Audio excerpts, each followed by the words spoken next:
Rocket అనగానే మనందరికీ వెంటనే ఇస్రో గుర్తొస్తుంది, లేదా అమెరికాకు చెందిన ఎలాన్ మస్క్ స్పేస్ ఎక్స్ గుర్తొస్తుంది. కానీ మన ఇండియాకు చెందిన కొన్ని స్టార్ట్అప్ కంపెనీలు సైలెంట్ గా రాకెట్లు తయారు చేస్తూ ప్రపంచ దేశాలకు చెమటలు పట్టిస్తున్నాయి. దశాబ్దాలుగా కేవలం ప్రభుత్వానికే పరిమితమైన అంతరిక్ష ప్రయోగాలు ఇప్పుడు మన ప్రైవేట్ కంపెనీల చేతుల్లోకి వెళ్లాయి. ఇంతకీ ఎవరికీ పెద్దగా తెలియకుండా మన దేశంలో జరుగుతున్న ఈ సరికొత్త స్పేస్ రెవల్యూషన్ వెనుక ఉన్న అసలు కథ ఏంటో మీకు తెలుసా?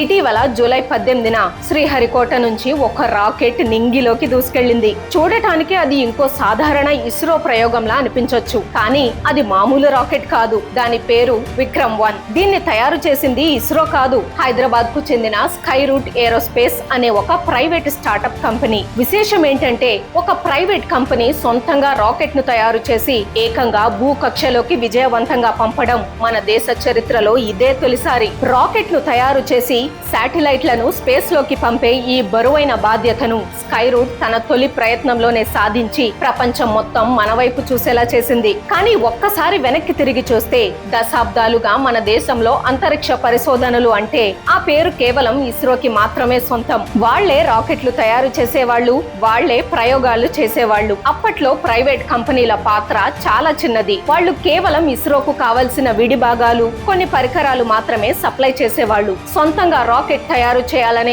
ఆలోచన కానీ అనుమతి కానీ వాళ్లకు ఉండేది కాదు. కానీ 2020లో సీన్ మారింది. భారత ప్రభుత్వం ఒక సంచలన నిర్ణయం తీసుకుంది. స్పేస్ రంగాన్ని ప్రైవేట్ కంపెనీలకు కూడా ఓపెన్ చేసింది. ఆ తర్వాత 2023లో ఇండియన్ స్పేస్ పాలసీని తీసుకొచ్చింది. ఈ పాలసీతో ప్రైవేట్ కంపెనీలకు పూర్తి స్వేచ్ఛ దొరికింది. ఇప్పుడు వాళ్ళు సొంతంగా రాకెట్లు డిజైన్ చేయొచ్చు, శాటిలైట్లు తయారు చేయొచ్చు, కమర్షియల్ ప్రయోగాలు కూడా చేయొచ్చు. ఇదంతా ఒక పద్ధతి ప్రకారం జరగడానికి, పేపర్ వర్క్ లేకుండా పనులు ఫాస్ట్ గా అవ్వడానికి ప్రభుత్వం ఇన్ స్పేస్ అనే ఒక కొత్త ఏజెన్సీని ఏర్పాటు చేసింది. ఇది ప్రైవేట్ కంపెనీలకు ఇస్రో దగ్గర ఉన్న టెస్టింగ్ ఫెసిలిటీస్ ని వాడుకునే అవకాశం కల్పిస్తోంది. ఇస్రో టెక్నాలజీని వాళ్లతో పంచుకుంటుంది. దీని ఫలితం ఎలా ఉందో తెలుసా? కొన్నేళ్ల క్రితం మన దేశంలో స్పేస్ స్టార్టప్స్ 10 కంటే తక్కువే ఉండేవి. కానీ నేడు అక్షరాల 450కి పైగా స్పేస్ స్టార్టప్స్ మన దేశంలో పుట్టుకొచ్చాయి. అంటే కేవలం 6 ఏళ్లలో 40 రెట్లు వృద్ధి. దీనికి తగ్గట్టుగానే పెట్టుబడులు కూడా వెల్లువెత్తుతున్నాయి.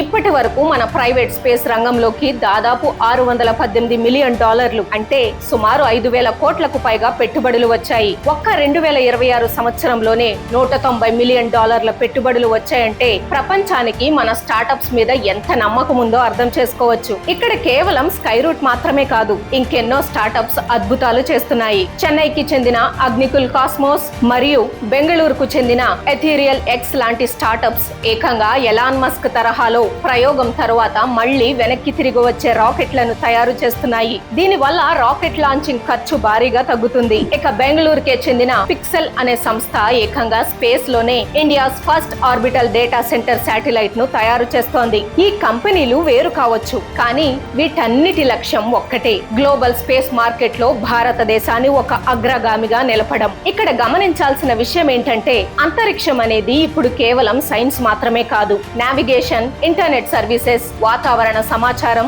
దేశ భద్రత, ఇలా లక్షల కోట్ల రూపాయల బిజినెస్. ప్రస్తుతం లక్షల కోట్లలో ఉన్న గ్లోబల్ స్పేస్ ఎకానమీలో మన దేశ వాటా కేవలం 2-3% మాత్రమే ఉంది. దీన్ని రాబోయే రోజుల్లో భారీగా పెంచడానికే ఈ ప్రైవేట్ స్టార్టప్స్ రంగంలోకి దిగాయి. ఇవి కమర్షియల్ ప్రయోగాలు చూసుకుంటే మన ఇస్రో గగన్యాన్, చంద్రయాన్ లాంటి ప్రతిష్టాత్మక ప్రయోగాలపై మరింత ఫోకస్ చేయగలుగుతుంది. మొత్తానికి మన కుర్రాళ్లు అంతరిక్షంలో సరికొత్త సామ్రాజ్యాన్ని స్థాపిస్తున్నారు. మన దేశం ప్రైవేట్ స్పేస్ రంగంలో ఇంత వేగంగా దూసుకెళ్లడం చూస్తుంటే మీకేమనిపిస్తోంది? కింద కామెంట్స్ లో మీ అభిప్రాయం చెప్పండి. ఈ ఇన్ఫర్మేషన్ ప్రతి భారతీయుడికి తెలియాలి. కాబట్టి ఈ వీడియోను లైక్ చేసి మీ ఫ్రెండ్స్ అండ్ ఫ్యామిలీ గ్రూప్స్ లో ఖచ్చితంగా షేర్ చేయండి. జై హింద్.